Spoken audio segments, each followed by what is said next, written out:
Salut à tous. Et bien toujours là, en direct de la maison, Et nouvelle vidéo. Allez, on vous fait un petit bilan du confinement. Et puis ça va être l'occasion de vous partager 5 moyens de partir à l'aventure en France dans les prochaines semaines. On va vous donner plein de sites ressources pour vous inspirer toujours davantage. Bienvenue sur le divan. Dépêche de beurre.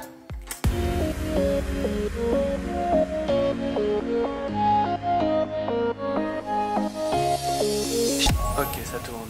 Et oui, 55 jours de confinement. On s'est dit que c'était quand même l'heure du bilan. Dimanche, demain, une pseudo-liberté retrouvée. Bah alors, qu'est-ce qu'on en a retenu de ces 2 mois enfermés? À la fois c'était long et court. Vous avez été nombreux à nous écrire et à nous dire mais comment vous, voyageurs, vous avez pu rester enfermés tout ce temps?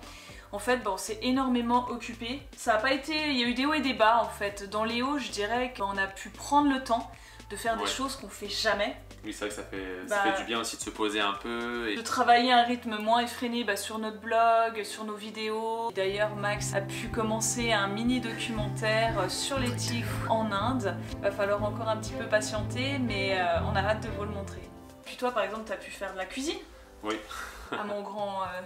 plaisir et bonheur, voilà, il m'a régalé. Cuistot en chef. On a pris le temps aussi de vous faire un article déco, vous nous demandez souvent pas mal de références, dès qu'on monte des stories, et là on a pris le temps de vous mettre tout sur le blog. Dans ce confinement, ça nous a permis vraiment de réfléchir, je pense vous aussi, de se recentrer, et finalement nous d'être dans la continuité du travail qu'on avait débuté en automne l'année dernière, sur tout ce qui était réflexion, coaching un peu de vie, prendre son temps, voyager moins, voyager mieux. Donc on vous reglisse l'article qu'on avait écrit en début d'année. Finalement, le Covid nous a complètement imposé cette nouvelle réflexion. C'est plutôt aussi un bien pour la suite. Et puis dans les bas, qu'est-ce qu'on a envie de dire? Pas évident de voir personne quand même. Ça c'était quand même dur aussi de pas sortir, voir les copains, la famille. Même si avec les visios, ça a quand même permis de garder un lien. Moi j'ai un côté très sauvage, je viens de la forêt, du Jura, comme je vous le dis. Les Jurassiennes. Petite sauvageonne, donc du coup j'ai un peu peur de ressortir à l'extérieur. Après, la perte économique. Oui, c'est vrai que ça fait 2 mois que tout est à l'arrêt. Comme on dépend vraiment du secteur du tourisme, tout est fermé. Et c'est pas prêt de repartir tout de suite non plus. Il va falloir attendre début juin l'annonce. Pour nous, énorme incertitude sur l'avenir. Quand est-ce qu'on va pouvoir retravailler, repartir en reportage, avoir des commandes photos. On garde le moral. Et puis qu'est-ce qui nous a vraiment manqué aussi pendant ces 2 mois? La nature.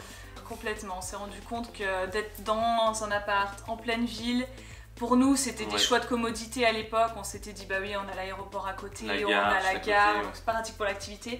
Mais là, avec cette période vraiment inédite, on se rend compte que c'est quand même super dur de pas avoir la forêt, de pas avoir une rivière ou quoi. Ouais, aller juste se balader, prendre l'air. Ouais. Demain, le déconfinement annoncé. Après, nous, on a envie de dire attention, c'est plus un confinement allégé parce qu'il faut pas croire que le virus va disparaître dans la nuit.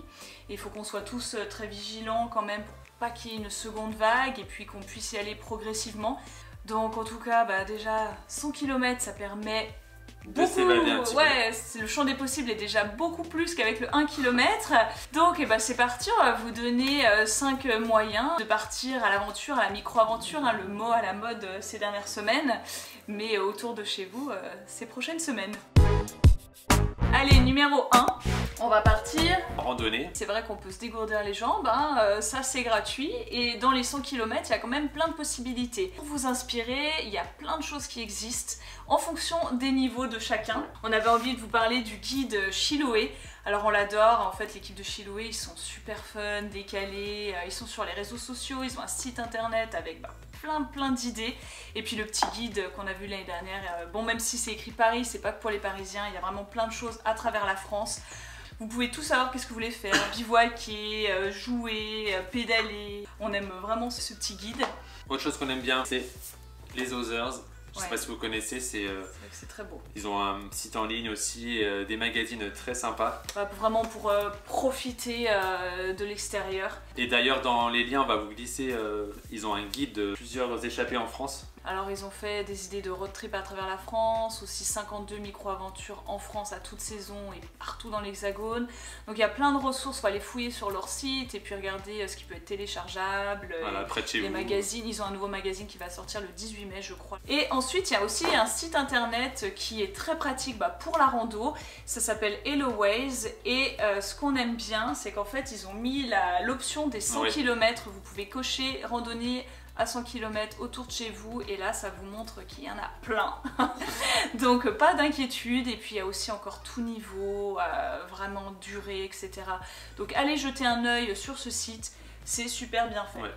Donc comme on disait, on va vous mettre dans la box descriptive de la vidéo tous les liens, ressources, les sites internet dont on parle là maintenant. Petit point important à préciser, on va tous là avoir envie de profiter de la nature, mais on aime à redire qu'il faut faire attention de ne pas laisser de traces derrière soi pour que chacun puisse en profiter aujourd'hui et demain. On a l'impression que c'est des gestes de bon sens, tu vois, mais... Oui, mais on est souvent désolé de voir ces choses... ouais, les déchets, c'est impressionnant. Voilà, il y en a, ils s'arrêtent là au bord d'un parking, ils laissent tout le pique-nique en vrac.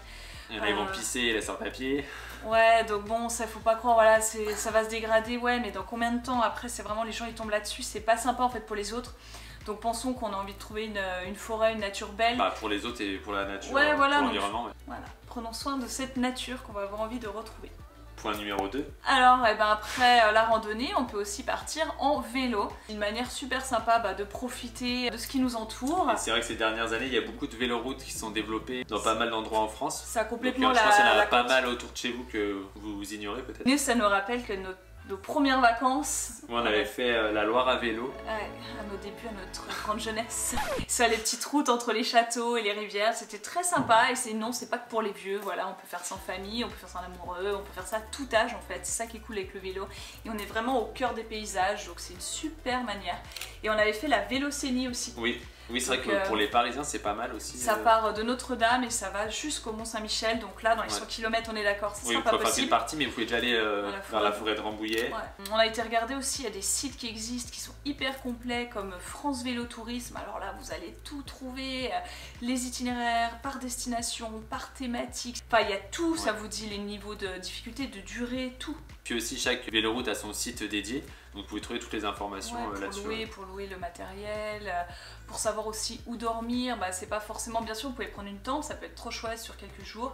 Après, si vous sentez pas, il va y avoir la possibilité de dormir dans des gîtes ou les chambres d'hôtes. Les chambres d'hôtes, je sais pas trop comment ça va se passer dans les prochaines semaines, mais les gîtes, ça nous amène à notre point numéro 3.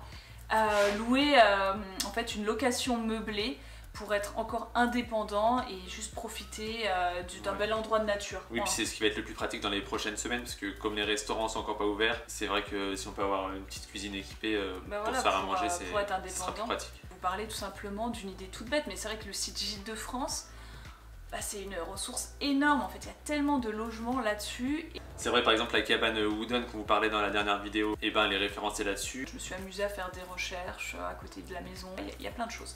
Donc non, il faut fouiller, et vous allez trouver la petite perle qui va vous plaire pour vous ressourcer. En fait, tout le monde n'a pas envie non plus de partir en mode vraiment aventure, exploration. Oui, avec la tente et tout. Donc vous pouvez juste prendre 2 bons romans et puis hop, une bonne bouteille de vin. Ouais, une petite pause déconnexion au cœur. Une bouffée d'air, ça fera pas de mal. Voilà. Après, au-delà de Gîtes de France, vous avez Airbnb qui va, là on nous reçoit, petit à petit, on reçoit des newsletters vraiment au quotidien. Ils sont en train de mettre en place des protocoles d'hygiène pour que petit à petit les gens puissent réouvrir leur logement à la location. Donc là aussi vous pouvez trouver plein de choses. Ça va quand même. Il va y avoir pas mal de solutions dans ça va être progressif. Les semaines à venir, mais petit à petit, et puis comme on dit, il faut faire attention et y aller progressivement. On passe au point numéro 4. Et ouais, on va vous parler, faire un petit retour sur la vidéo de la semaine dernière, la solide. Beaucoup plu. Alors c'est vrai qu'on vous parlait de nos 6 cabanes préférées, vous pouvez retourner la voir, on vous remet le lien avec la main. Vidéo là-haut.